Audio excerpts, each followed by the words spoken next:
Hello and welcome to Fearless DIY Music. My name is Tristan Lass, and today I'd like to talk about selling guitars. I think this is an issue that is often overlooked by many people, many sellers, and I know this by the fact that I've opened many a box with an instrument that I've purchased or gear that I've purchased and been like, wow, this person kind of didn't really care much about how they presented the object, how they packaged it, whether or not they cleaned it up, and that sort of thing. And I think that if we all became better sellers, the buying experience across the board would therefore become much better for everybody. So I wanted to go over a few things about, let's say, if you're selling a guitar, for example. All right, when I prepare to sell a guitar, well, number one, I make sure that I really want to sell it. And sometimes when I go through the process I'm about ready to describe, I decide to keep it because after I do some work to it, I'm like, wow, I really like this instrument and maybe I'll go ahead and keep it. So let's go ahead and I'd like to just let everybody know what my process is because I am deathly afraid of a boomerang. I don't want to sell an instrument to somebody, have them get it, think that I've somehow deceived them or that it's not as advertised, and then have to take a return and go through that whole rigmarole. I've never had anything boomerang so far. I better find some wood. And I hope to keep it that way. And part of how I keep it that way is by going through these steps. Number one is be honest. I never try to shine somebody on, especially when somebody asks me a question about an instrument that I have for sale. I'm always brutally honest, and often to my own detriment. I know that I have replied to comments or replied to questions, about an instrument that I'm selling, and I know that's killed the deal for the person on the other side. And in my mind, that is a good thing. If somebody has a serious reservation or a question that when I answer it, I know is not going to satisfy them, they should not be buying my guitar. They should not be buying the instrument because they're going to be dissatisfied no matter what once they get it.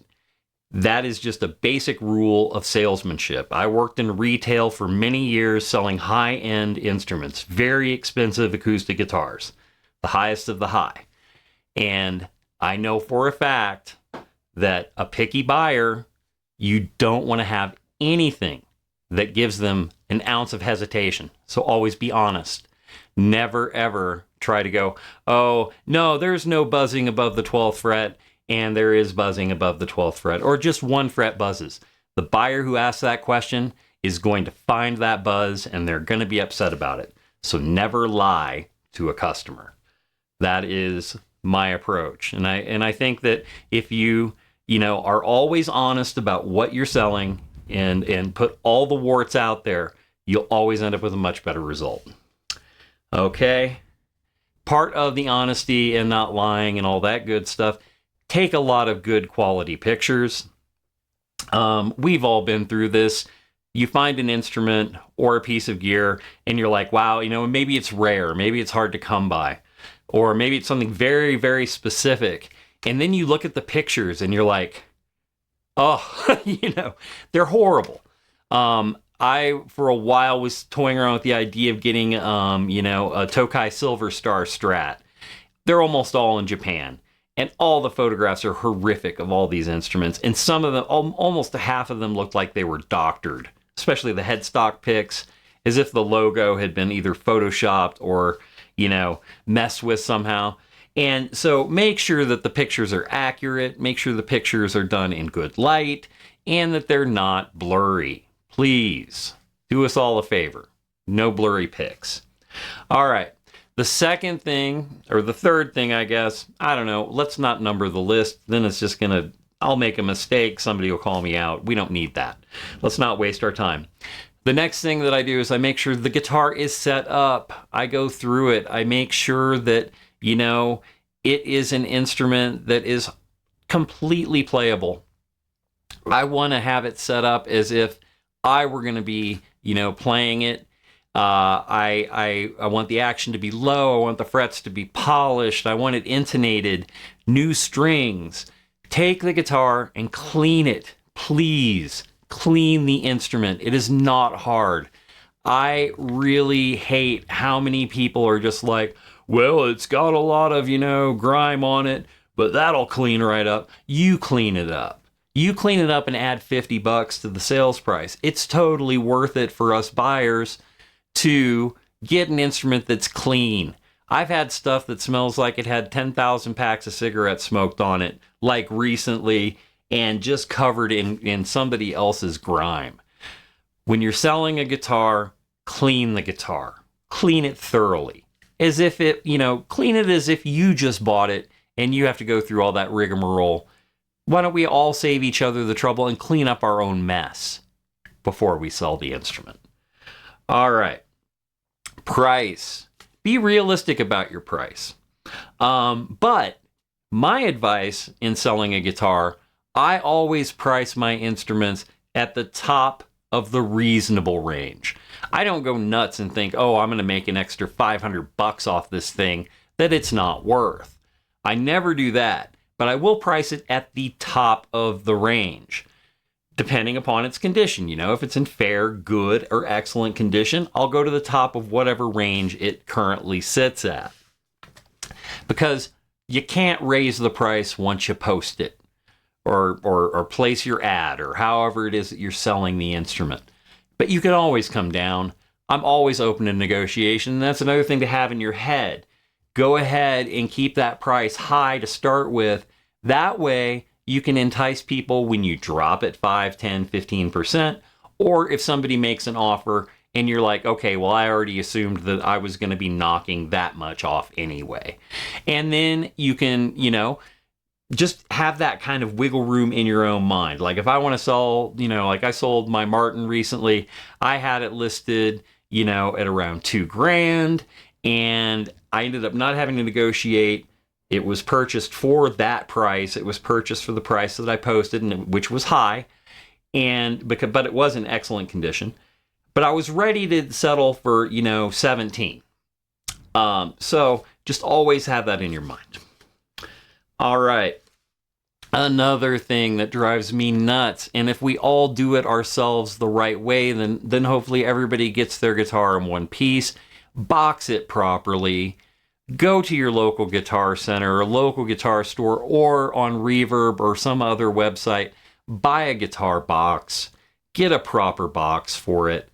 Also, make sure that you have the box packed properly. If you're shipping without a case, I want to see bubble wrap everywhere. I want to see cardboard supports. I want that box, or double box it. When I ship something that is not in a case or a gig bag, I double box it. I put it in a triangular box first with bubble wrap, and then I put that box in a large rectangular box that I then bubble wrap as well. Let's all ship the instruments properly. Then we don't have the headaches. And then the person who opens it up goes, oh, wow, the seller cared. They actually gave a crap that this arrived in one piece. Let's just all do that. It's super easy. It does cost a little bit of extra. I work that into my pricing. All right. Another thing that I always do, and I think everybody should do, before I list anything that I am selling, I make sure, number one, it all works. Number two, it's already set up, cleaned up, has fresh strings on it. Number three, I have a box ready to go, if not already have the instrument or the gear packed properly. I have the box weighed, I have the dimensions. When I place my ad, I can estimate my shipping. That helps me decide if I'm going to offer free shipping, which is a huge enticement to a buyer, or it lets me ballpark, okay, how much is it going to cost? And then I can put my, flat rate. I don't like having variable rate shipping in any of my ads. It's just simpler to have it either be free and you just assume that you're going to eat it, but you have to estimate it and have it boxed, weighed, and have your estimate in. Or I just like flat rate. It's just simpler that way. And then that way you don't have to like do a bunch of math.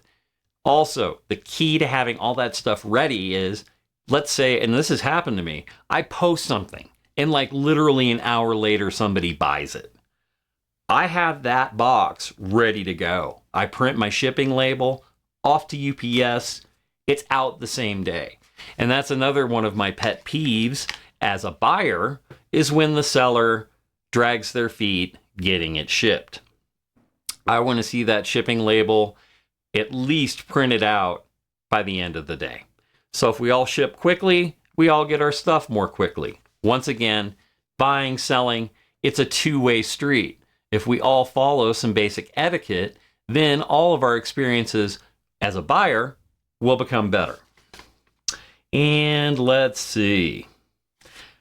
I think that really is it. And it all comes down to, I was speaking to one of my children the other day, and they're asking me why I was doing certain things. Like, why do you pick up the leaves after you blow them out of your yard? Why do you always make sure that you leave room for somebody else to park in a spot? And I told them, I said, you know, it's courtesy. It's simple courtesy. How hard is it? It's not hard. It's not hard to clean a guitar. It's not hard to restring a guitar. It's not hard to do a quick polish on the frets.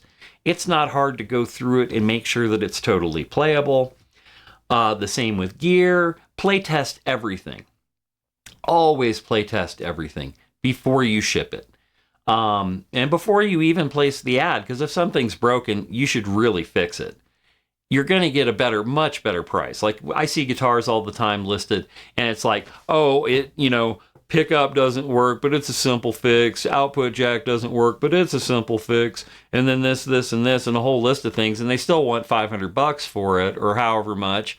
And in my mind, I'm going, why don't I pay $700 for something that totally works? So I just think that there are some basic rules that we should all be following. I mean, because it will make everybody's experience better.